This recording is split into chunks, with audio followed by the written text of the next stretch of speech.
ഫ്രണ്ട്സിന് ചെമ്മീൻ ഫ്രൈ ആണ് ഉണ്ടാക്കുന്നത്. അതിന് വേണ്ടത് മുളക് പൊടി, മഞ്ഞൾപ്പൊടി, കുരുമുളക്, ഇഞ്ചി, വെളുത്തുള്ളി, കാന്താരി, കറിവേപ്പില എല്ലാം ചെറുനാരങ്ങ നീര് കുറച്ച് വെള്ളവും ചേർത്ത് നന്നായി ഒന്ന് അരച്ചെടുക്കാം.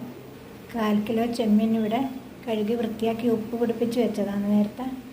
അതിലേക്ക് ഈ അരച്ച് വെച്ചതിൽ നിന്ന് 1/3 ഭാഗം ചേർത്ത് മിക്സ് ചെയ്ത് കൊടുക്കുക. ബാക്കി കറി വെക്കാനാണ്. ഒന്നിച്ചല്ലാണ്ട് അരക്കാൻ പറ്റൂലല്ലോ, മിക്സിയിൽ കുറച്ചാകുമ്പോൾ അരിഞ്ഞ് കിട്ടൂലല്ലോ, അതുകൊണ്ടാണ് എല്ലാം ഒന്നിച്ച് അരച്ചെടുത്തത്. നന്നായി മിക്സ് ചെയ്ത് കൊടുക്കുന്നുണ്ട്. ഉപ്പ് നേരത്തെ ചേർത്തുകൊണ്ട് ഉപ്പെല്ലാം നന്നായിട്ട് പിടിച്ചിട്ടുണ്ട്. ഇപ്പോൾ തന്നെ ഫ്രൈ ചെയ്തെടുക്കാം. പൊരിച്ചെടുക്കാൻ പാൻ അടുപ്പത്ത് വെച്ചു. ചൂടായിട്ടുണ്ട്. വെളിച്ചെണ്ണ ഒഴിച്ച് കൊടുക്കാം. കറിവേപ്പില വെച്ച് കൊടുക്കുന്നുണ്ട്. ഫ്ലെയിം മീഡിയത്തിൽ വെച്ച് കൊടുക്കാം. വലിയ ചെമ്മീനായതുകൊണ്ട് അടച്ചു കൊടുക്കാം. ഒരു 7 മിനിറ്റ് ആയിട്ടുണ്ട്. മറച്ച് കൊടുക്കാം.